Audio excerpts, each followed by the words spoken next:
10th board का paper जो है वो 15 फरवरी के बाद कभी भी हो सकता है। अगर आपकी तैयारी नहीं अच्छी चल रही है या ठीक ठाक भी चल रही है, चीज़ें समझ में आती हैं या बहुत कम आती हैं, नहीं आती हैं, हर एक स्टूडेंट के लिए क्या है, मैं यहाँ पर मैथ के लेक्चर लेके आती हूँ बहुत ही शॉर्ट फॉर्म में, बहुत ही तरीके से किस चीज़ को कैसे समझना है, हर एक चीज़ मैं यहाँ पर बताने की पूरी कोशिश करती हूँ। तो आज का जो टॉपिक है वो क्या है, ट्रायंगल। ठीक है, ट्रायंगल जो कि आपकी बुक का चैप्टर नंबर क्या है, 6 है, चैप्टर नंबर 6 है।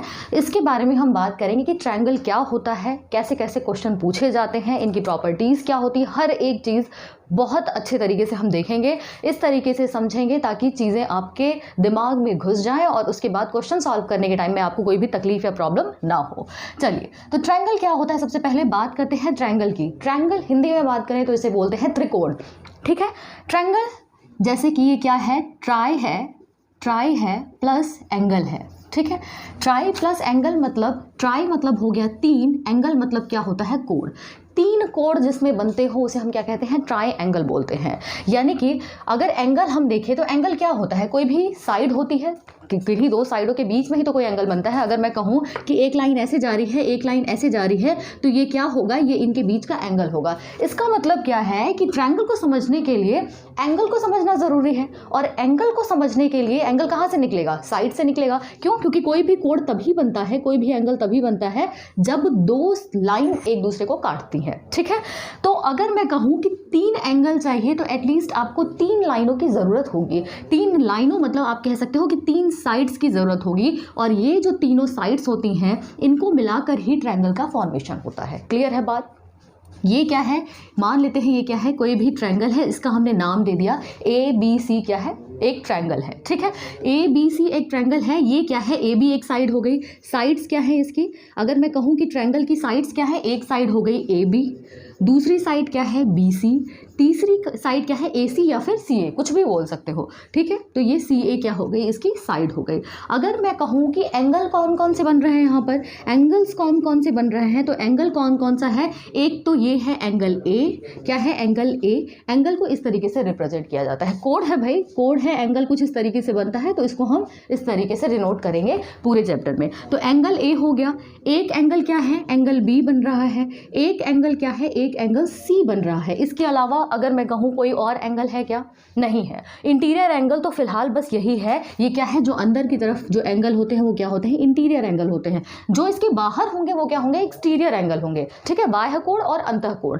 ठीक, तो ये क्या है, सारे इंटरनल एंगल हैं। तो इंटरनल एंगल जो होता है किसी भी त्रिभुज में, किसी भी ट्रायंगल का जो इंटरनल एंगल का समेशन होता है वो 180 डिग्री होता है।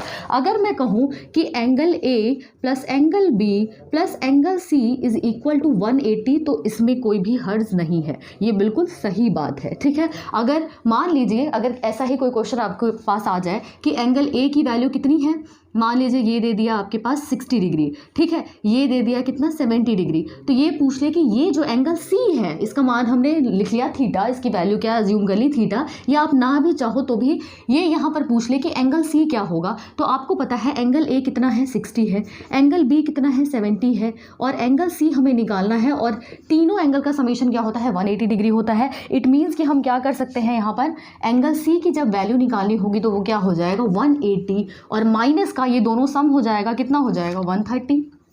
ठीक है, ये हो जाएगा कितना 130, यानी कि 50 डिग्री जो होगा ये एंगल C की वैल्यू होगी। ये एंगल C कितना निकल के आ जाएगा 50 डिग्री। तो ये एक चीज़ हो गई। ठीक है, क्लियर है? तो आई होप अभी यहाँ तक आपको ट्रायंगल के बारे में समझ में आ गया होगा। अब नेक्स्ट पॉइंट देखते हैं। हमें यहाँ पर ट्रायंगल के टाइप्स एक बार देख लेते हैं। सारे टाइप्स पढ़ने की ज़रूरत नहीं है यहाँ पे, फिलहाल हम क्या करेंगे, सिर्फ 2 टाइप को देखेंगे। पहला जो है equilateral triangle, equilateral triangle. Triangle को मैंने इस तरीके से डिनोट किया है, जैसे ये क्या है ना, 3 साइड्स हैं, तो क्या है, ये ट्रायंगल हो गया। इक्विलेटरल, जैसे कि आपको नाम से पता चल रहा है, इक्विलेटरल मतलब होता है जिसकी सारी साइड्स क्या हो, बराबर हो, जिसकी सारी भुजाएं बराबर हो, तो वो क्या होता है, इक्विलेटरल ट्रायंगल होता है। अगर मान लीजिए कोई भी ट्रायंगल इस तरीके का है, कोई ट्रायंगल हमने नाम दे दिया ABC, PQR, LMN, कोई भी नाम दे सकते हैं आप। तो ABC क्या है, कोई ट्रायंगल है। अगर मैं कहूँ कि AB की जो लंबाई है, लेंथ है, वो कितनी है 6 सेंटीमीटर है, BC की जो लेंथ है वो भी क्या है 6 सेंटीमीटर है, AC की जो लेंथ है वो भी क्या है 6 सेंटीमीटर है। तो यहाँ पर आप देखिए सबकी जो लेंथ है साइड्स की वो क्या है, वो बराबर है, तो वो क्या हो जाएगा, इक्विलेटरल ट्रायंगल हो जाएगा। ठीक है, इक्विलेटरल ट्रायंगल हो जाएगा। नेक्स्ट पॉइंट की बात करें तो क्या होता है, एक होता है right angle triangle, right angle triangle. अब राइट एंगल ट्रायंगल का मतलब क्या होता है, राइट एंगल जो बनाए। राइट एंगल का मतलब होता है जैसे कि एक साइड ये हो गई, एक साइड ये हो गई और उसके बाद ये ऐसे हमने मिला दिया। तो अगर कहीं पर भी कोई भी एक ऐसा ट्रायंगल आपको दिख रहा है जहाँ पर एक एंगल 90 डिग्री का बन रहा है तो वो क्या हो जाएगा, राइट एंगल ट्रायंगल हो जाएगा। ज़रूरी नहीं है कि यहाँ पर ही, ज़रूरी नहीं है, ये ट्रायंगल जो है ऐसे भी हो सकता है, ये ट्रायंगल क्या है ऐसे भी हो सकता है, तो ये क्या है, ये भी राइट एंगल ट्रायंगल है। मतलब एक एंगल, पूरे तीनों जो एंगल होते हैं, तीनों एंगल में से जो एक एंगल है वो तो 90 डिग्री होना चाहिए, तभी क्या होगा, राइट एंगल ट्रायंगल होगा। तो ये एक चीज़ हो गई। ठीक है, तो हमने फिलहाल ट्रायंगल का जो बेसिक था वो हमने देख लिया है। नेक्स्ट पॉइंट बात करते हैं, कुछ चीज़ें हैं जो इंपॉर्टेंट हैं उसको हम यहाँ पर डिस्कस करेंगे। तो हमने एक आता है करस्पॉन्डिंग एंगल। एक चीज़ याद रखिएगा, करस्पॉन्डिंग एंगल और ऑल्टरनेट एंगल, इसका बड़ा रोल है। देखिए होता क्या है, जैसे कि अगर मान लीजिए आपने पैरेलल लाइंस के बारे में पढ़ा होगा। पैरेलल लाइंस क्या होती हैं, थोड़ा क्लियर कर देती हूँ इसको। पैरेलल लाइंस क्या होती हैं कि एक पॉइंट से यहाँ पॉइंट तक अगर ये दूरी है, ये यहाँ से यहाँ तक की डिस्टेंस, यहाँ से यहाँ तक की, मतलब ये कभी भी मिलती नहीं है और हर एक मतलब इसके पैरेलली जो डिस्टेंस होगी वो क्या होगी, बराबर होगी।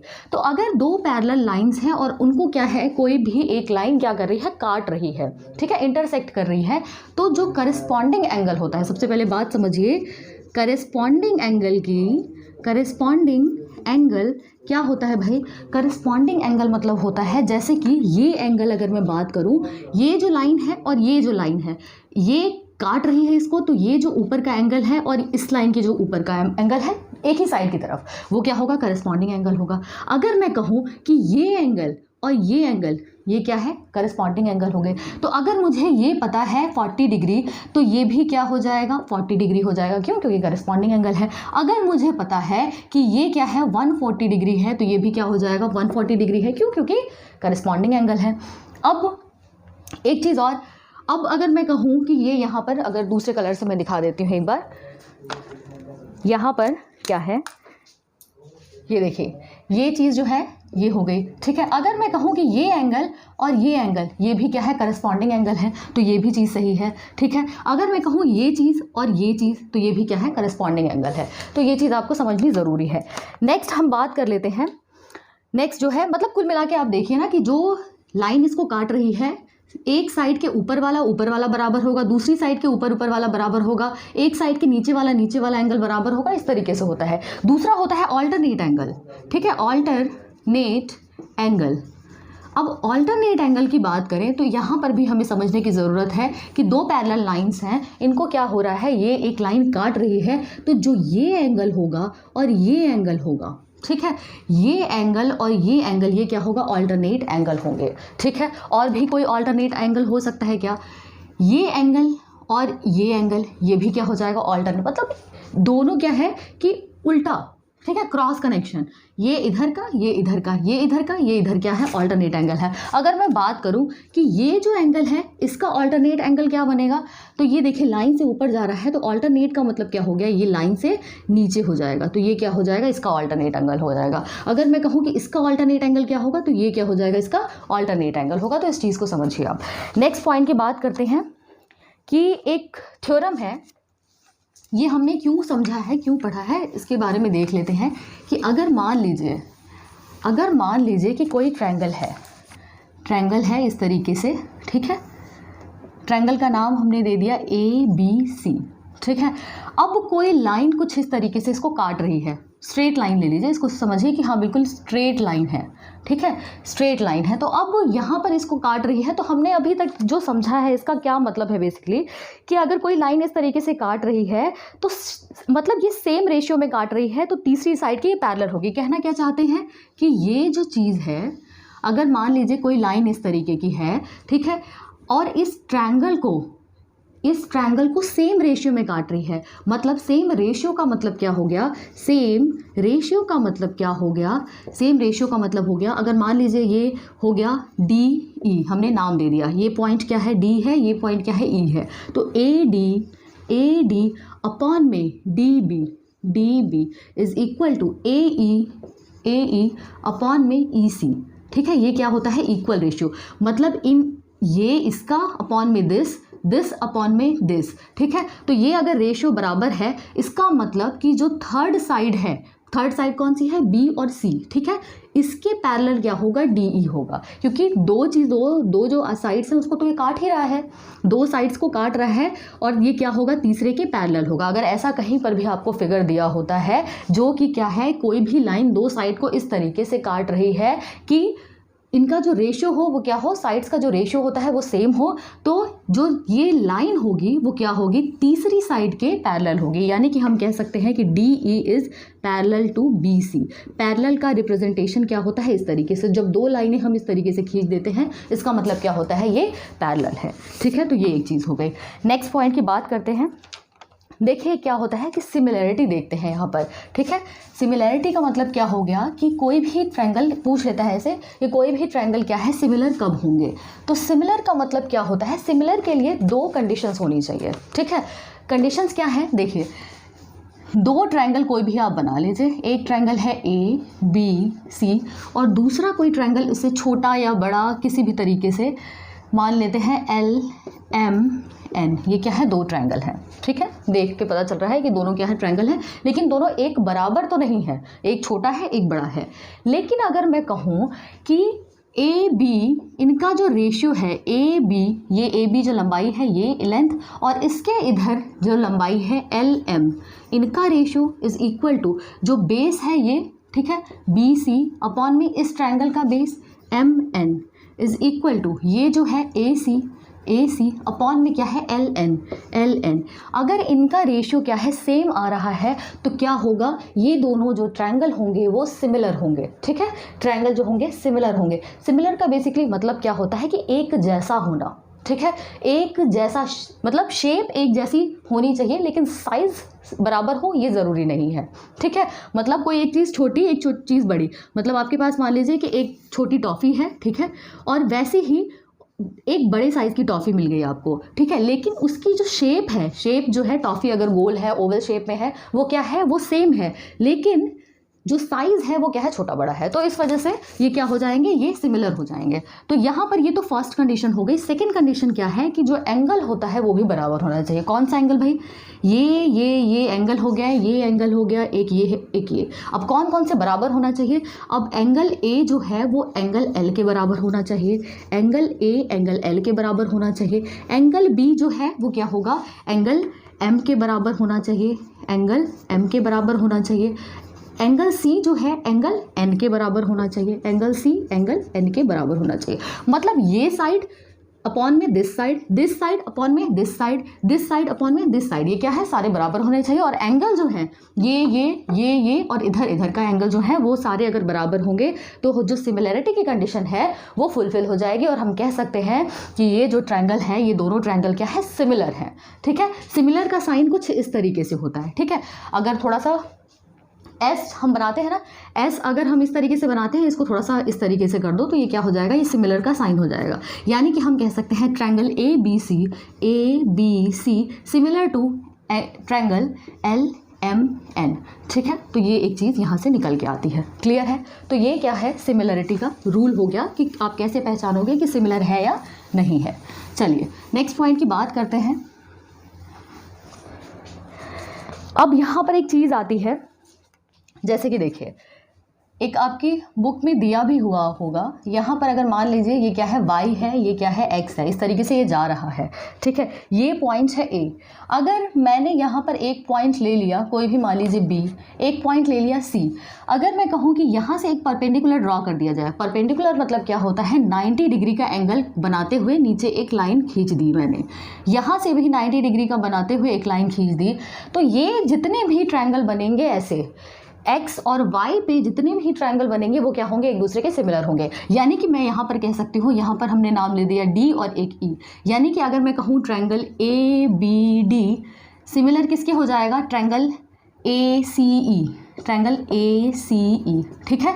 मतलब ये जो छोटा ट्रायंगल है वो किसके सिमिलर हो जाएगा, इस बड़े ट्रायंगल के सिमिलर हो जाएगा। इसी तरीके से अगर मैं कोई और लाइन परपेंडिकुलर ड्रॉ करूँगी तो ये किसके सिमिलर हो जाएगा, ये थर्ड के भी सिमिलर हो जाएगा। तो यही चीज़ है, ठीक है। इस तरीके से जितने भी ट्रायंगल बनेंगे वो क्या होंगे, एक दूसरे के सिमिलर होंगे, एक जैसे होंगे। साइज़ तो अलग होगा लेकिन एक जैसे होंगे।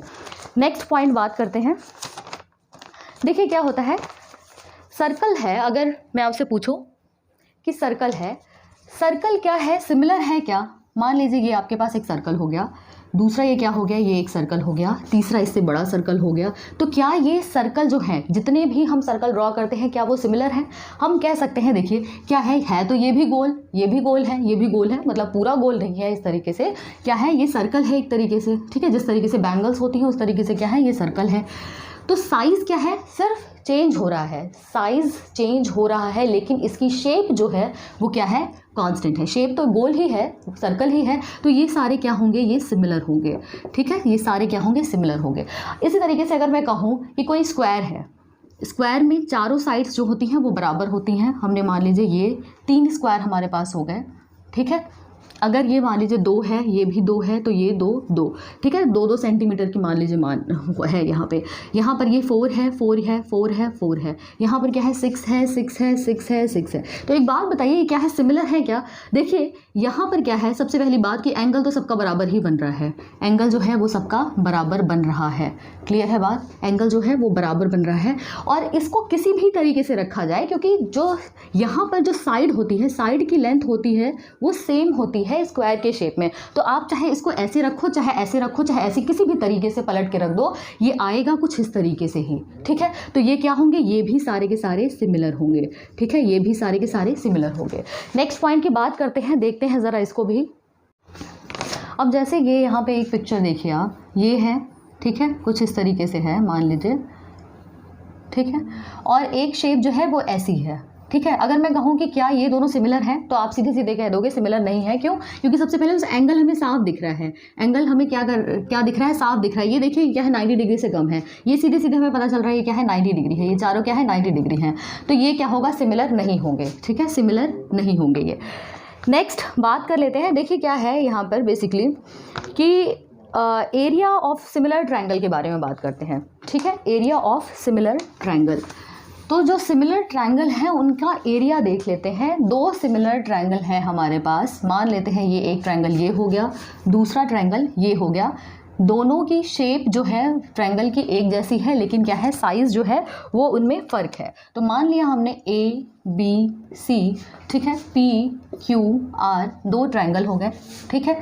अब यहाँ से हमने क्या किया, ये इस तरीके से परपेंडिकुलर ड्रॉ कर दिया। परपेंडिकुलर ड्रॉ करने का मतलब क्या होता है कि यहाँ पर जो बेस है, ये क्या है, ये बेस है, बेस पर 90 डिग्री का एंगल बनना चाहिए ऊपर से, अगर हम लाइन ड्रॉ कर रहे हैं स्ट्रेट तो, ठीक है। तो अब यहाँ पर ये हमने नाम दे दिया, यहाँ पर मान लीजिए यहाँ पर L और M, ठीक है, ये क्या है, P है। अब जो एरिया होता है ट्रायंगल का, उनका जो रेशियो है, देखते हैं यहाँ पर कि area of triangle A B C upon में एरिया ऑफ ट्रायंगल PQR, ये किसके बराबर होता है, इन दोनों के एरिया का जो रेशियो होता है वो किसके बराबर होगा, AB जो साइड्स हैं उसके करस्पॉन्डिंग साइड्स के रेशियो के स्क्वायर के बराबर होता है। तो करस्पॉन्डिंग साइड्स के रेशियो, यानी AB अगर हम साइड लेते हैं तो इसका करस्पॉन्डिंग क्या हो जाएगा, PQ हो जाएगा, यानी AB अपॉन में क्या हो गया, PQ, इसके स्क्वायर के बराबर होगा। अब अगर हम BC लेते हैं तो इसकी करस्पॉन्डिंग साइड क्या हो जाएगी, QR हो जाएगी, और इनका रेशियो का स्क्वायर हो जाएगा। अगर मैं कहूँ कि AC लें तो इसकी जो करस्पॉन्डिंग साइड होगी वो क्या हो जाएगी, PR हो जाएगी, और ये इसका स्क्वायर हो जाएगा। तो ये रूल कहता है, ठीक है, ये क्या कहता है, रूल कहता है कि एरिया अगर एक ट्रायंगल का और दूसरे ट्रायंगल का रेशियो निकालना है तो आपको क्या करना होगा, इस तरीके से करना होगा। अगर मैं इस क्वेश्चन में ऐसे दे दूं कि एक ट्रायंगल का एरिया कुछ दिया हुआ है, ठीक है, ए बी की जो लेंथ है वो कुछ दी है, पी क्यू की लेंथ कुछ दी है, तो area of P Q R निकालो तो क्या हो जाएगा, क्या देखिए करोगे क्या, यहाँ पर आप सिर्फ ये वाला पोर्शन ले लो, ए बी सी ट्रायंगल का एरिया लिख दो, ए बी की लंबाई दी है, पी क्यू की लंबाई दी है, area of P Q R निकाल लोगे या नहीं निकाल लोगे, इसमें कोई भी दिक्कत नहीं आनी चाहिए, ठीक है। अब एक चीज़ देखिए आप ज़रा, नेक्स्ट जो पॉइंट है, अगर मान लीजिए कहीं आपको कुछ इस तरीके का फिगर दिखता है, फिगर किस तरीके का है, ये यहाँ पर ये दो लाइंस हैं, ठीक है, और ये क्वेश्चन में गिवन है कि ये क्या है, पी क्यू है और ये क्या है, आर एस। तो पी क्यू आर एस जो है, पी क्यू जो है पैरेलल है किसके, आर एस के पैरेलल है, और ये जो है कुछ इस तरीके से एक दूसरे के साथ कनेक्टेड है, क्यू आर के साथ कनेक्टेड है और पी एस के साथ कनेक्टेड है, ठीक है। ये हमें गिवन है, क्या गिवन है कि ये जो लाइन है, ये वाली लाइन इस लाइन के पैरेलल है, ठीक है, इस लाइन के पैरेलल है। तो ये अगर पैरेलल है तो क्या यहाँ पर क्या कंक्लूजन, क्या क्या निकल सकता है, तो देखिए अगर ये दोनों जो लाइंस हैं ये पैरेलल हैं, तो अगर मैं कहूँ कि ये एंगल P जो होगा वो एंगल S के बराबर होगा, angle P is equal to angle S क्यों, ऑल्टरनेट एंगल, ठीक है, ये कैसे हो जाएगा, ऑल्टरनेट एंगल। अगर मैं कहूँ एंगल Q जो है एंगल R के बराबर है, तो ये दोनों क्या हो जाएंगे, ऑल्टरनेट एंगल हो जाएंगे। ऑल्टरनेट एंगल मैंने पहले ही बता दिया था, इसलिए कोई प्रॉब्लम नहीं होनी चाहिए। वही इसको उल्टा कर दो, डायग्राम को कुछ इस तरीके से कर दो, कुछ इस तरीके से बन जाएगा। अब देख लो अब ये क्या है, ये दोनों पैरेलल लाइंस हो गई, अब ये क्या कर रही है, लाइन इसको काट रही है, तो क्या हो जाएगा, ये क्या हो जाएगा, ये इस तरीके से ऑल्टरनेट एंगल हमने निकाल दिया। तो ये हमें ये पता चल गया कि ये एंगल इसके बराबर होगा, ये एंगल जो होगा वो क्या होगा, इसके बराबर होगा। कलर एक बार चेंज करके देख लेते हैं यहाँ पर कि ये जो एंगल होगा वो किसके बराबर होगा, इसके बराबर होगा, और ये जो है P और S जो है वो एक दूसरे के बराबर होंगे। तो अब और ये जो एंगल है, एक यहाँ पर भी जो एंगल बन रहा है, मान लीजिए O पॉइंट है जहाँ पर ये एक दूसरे को इंटरसेक्ट कर रहे हैं। तो अगर मैं कहूँ कि angle POQ is equal to angle ROS या SOR, एंगल ROS या फिर SOR, ROS लिखो या SOR लिखो, कोई दिक्कत नहीं है उसमें, लेकिन एंगल O के बारे में बात कर रहे हैं तो O एंगल बीच में आना चाहिए, बस ये आपको ध्यान देना है। तो ये चीज़ हो गई। तो ये क्या हो गया, ये क्या होता है, ये होता है अपोजिट एंगल, ठीक है, ये क्या हो जाएंगे, अपोजिट एंगल हो जाएंगे। तो अपोजिट एंगल, अब ये बताइए, ये एंगल इस एंगल के बराबर हो गया, सॉरी ये एंगल इस एंगल के बराबर हो गया, ये इसके बराबर हो गया, ये इसके बराबर हो गया, यानी हम कह सकते हैं कि जो दोनों ट्रायंगल है वो क्या है, समरूप है, सिमिलर है। यानी कि हम यहाँ पे क्या कंक्लूजन निकाल सकते हैं कि ट्रायंगल POQ सिमिलर है किसके, ट्रायंगल ROS या फिर ट्रायंगल SOR, ठीक है। तो ये यहाँ पर हमने कंक्लूड कर दिया। नेक्स्ट देखिए ज़रा, कुछ इंपॉर्टेंट चीज़ें हैं, इन्हीं के ऊपर सारा चैप्टर जो है बेस्ड है। ये चीज़ें क्लियर हो जाएंगी तो पूरे चैप्टर में कोई भी प्रॉब्लम नहीं होगी। चलिए अब एक चीज़ आती है बहुत ही इंपॉर्टेंट, पाइथागोरस थ्योरम, ठीक है। क्या आती है, पाइथागोरस थ्योरम। तो सबसे पहले पाइथागोरस थ्योरम को समझने के लिए हमें ये समझना होगा कि ये कहाँ एप्लीकेबल है। हमेशा और हमेशा ये कहाँ पर एप्लीकेबल होगा, सिर्फ और सिर्फ किस केस में, अगर राइट एंगल ट्रायंगल है तो। राइट एंगल ट्रायंगल है तो, राइट एंगल ट्रायंगल का मतलब क्या हुआ, जहाँ पर 90 डिग्री बन रहा हो। तो अगर मैं कहूँ कि ये क्या है, ये ट्रायंगल है, ये क्या है, यहाँ पर 90 डिग्री बन रहा है, तो यहाँ पर पाइथागोरस थ्योरम वैलिड होगा। अगर मैं कहूँ कि कोई ट्रायंगल इस तरीके से है, ठीक है, यहाँ पर क्या 90 डिग्री बन रहा है, क्या बन सकता है। देखिए अगर मैं कहूँ कि यहाँ पर आप क्या करो, एक परपेंडिकुलर ड्रॉ कर दो, तो ये क्या हो गया, 90 डिग्री हो गया। तो ये एंगल, अगर मान लीजिए ABC एक ट्रायंगल है, ये एंगल है PQR है, सॉरी ट्रायंगल है PQR, ये ट्रायंगल है, यहाँ पर एक क्या है, S है।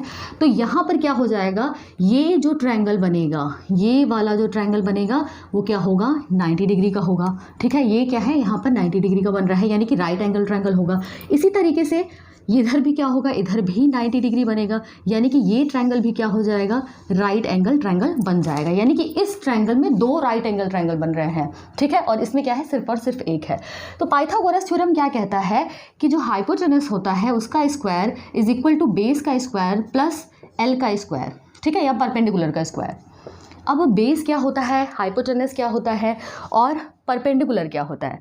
देखिए बेस क्या होता है, बेस मतलब होता है आधार, जो नीचे होगा वो क्या होगा, इस तरीके से वो क्या हो जाएगा, बेस होता है, ये क्या हो जाएगा, बेस हो जाएगा, ठीक है, या उसको पूरा लिख लो आप बेस, ठीक है। जो इसके अपोजिट होगा, जो लाइन जाएगी वो क्या हो जाएगी, परपेंडिकुलर हो जाएगी, और जो डायगोनल में आपको दिखेगी वो क्या हो जाएगी, हाइपोटेनस हो जाएगी।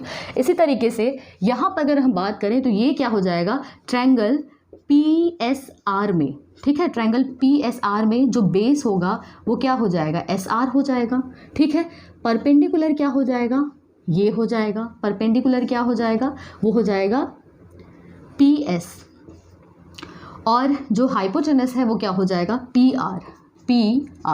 तो ये क्या हो गया इस तरीके से। अगर इसी तरीके से ट्रायंगल PSQ में देखा जाए, ट्रायंगल PSQ में देखा जाए तो क्या हो जाएगा, यहाँ पर जो बेस होगा वो क्या हो जाएगा, QS हो जाएगा, QS हो जाएगा। परपेंडिकुलर क्या होगा, परपेंडिकुलर होगा PS हो जाएगा। हाइपोटेनस क्या होगा, H की वैल्यू जो होगी वो PQ के बराबर हो जाएगी। और यहाँ पर हमेशा हम क्या लगाते हैं, H² is equal to B² plus P², ठीक है। अगर किसी भी ट्रायंगल में आपको ये दो साइड्स दी हैं तो आप तीसरी साइड निकाल सकते हो, कोई भी तीनों में से कोई भी अगर दो साइड दी हुई हैं तो तीसरी साइड आप निकाल सकते हो। लेकिन कंडीशन क्या है यहाँ पर, कंडीशन ये है कि जो ट्रायंगल होना चाहिए वो क्या होना चाहिए, राइट एंगल ट्रायंगल होना चाहिए, तभी आप पाइथागोरस थ्योरम लगा सकते हो। किसी और त्रिभुज में पाइथागोरस लग ही नहीं पाएगा, ठीक है। एक और क्वेश्चन देखिए ज़रा, बहुत ही अच्छा सा क्वेश्चन है, थोड़ा ध्यान दीजिएगा इस क्वेश्चन पे। देखिए क्या है कि दो सिमिलर ट्रायंगल हैं, ठीक है, सिमिलर ट्रायंगल है, ये इस तरीके से एक ट्रायंगल हो गया, ये दूसरा ट्रायंगल हो गया। अब यहाँ पर क्या कह रहा है कि ABC ये एक ट्रायंगल हो गया, PQR ये एक ट्रायंगल हो गया, ठीक है। इसकी साइड दी है 3, 2 ये 6 है, और इसकी साइड दी है 6, ये दिया है 12।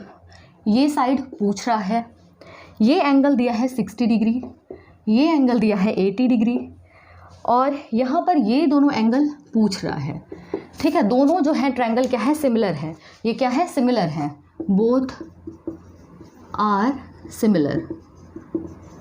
अब हमें कंडीशन पता है कि ये सिमिलर है, तो सिमिलर होने के लिए अब आपको एक बात बताइए, मैंने सबसे पहले बताया था कि जो ट्रायंगल होता है, ट्रायंगल के जो इंटरनल एंगल का समेशन क्या होता है, 180 डिग्री होता है। तो अगर हम इस ट्रायंगल ABC की बात करें, ABC ट्रायंगल की बात करें, तो यहाँ पर क्या है, अगर मैं कहूँ angle A plus angle B plus angle C is equal to 180 degree, ठीक है। तो एंगल A कितना है, 60 है, एंगल B कितना है, 80 है, एंगल C हम निकाल सकते हैं या नहीं निकाल सकते, angle C is equal to 180 minus क्या हो जाएगा, ये यहाँ पर 140 डिग्री, ठीक है, यानी एंगल C की वैल्यू क्या हो जाएगी, 40 डिग्री। तो ये क्या निकल के आ गया हमारे पास, 40 डिग्री निकल के आ गया, ये आ गया 40 डिग्री। अब अगर सिमिलर है तो हमें पता है करस्पॉन्डिंग एंगल क्या होते हैं, बराबर होते हैं। तो ये जो एंगल होगा वो किसके बराबर होगा, इसके बराबर होगा, यानी कि ये तो निकल के आ गया 60 डिग्री, ठीक है। ये एंगल पूछ रहा है, ये कितना हो जाएगा, ये हो जाएगा 80 डिग्री। ये अगर पूछा होता तो ये कितना हो जाएगा, 40 डिग्री, ठीक है। अब ये साइड पूछ रहा है, तो साइड पे भी हम क्या लगाते हैं, रेशियो वाला लगा देते हैं। रेशियो जैसे कि अगर हमें ये साइड पूछ रहा है PR, तो हमें अच्छे से पता है, कोई भी दो साइड का रेशियो ले लीजिए, जैसे कि क्या है, AB अपॉन में क्या हो जाएगा, PQ is equal to BC upon में PR। अब AB की लेंथ आपको पता है 3 है, और PQ जो है, PQ की लेंथ है 6 है, BC की लेंथ है 2 और PR की लेंथ पूछ रहा है। तो यहाँ पर अगर देखो आप, PR इज इक्वल टू क्या हो जाएगा, 2 × 6 अपॉन में 3, ये कितनी बार में गया है, यहाँ 2 टाइम्स में, यानी कि PR की जो वैल्यू होगी वो क्या हो जाएगी, 4 आ जाएगी। तो ये क्या हो जाएगा, 4 निकल के आ गया। तो आप देख सकते हैं कि सिमिलर अगर दो ट्रायंगल दिए हैं तो वहाँ से हम बहुत सारी चीज़ों को निकाल सकते हैं, ठीक है। तो ये बेसिकली हमने क्या देखा है कि ट्रायंगल के बारे में सारी चीज़ों को हमने कोशिश की है कि कवर करें बहुत शॉर्ट टाइम में और बहुत अच्छे तरीके से। तो अगर मैथ्स की क्लास के साथ अगर आप जुड़ना चाहते हैं 10th के लिए, तो आप चैनल को ज़रूर सब्सक्राइब करें। Thank you so much for watching.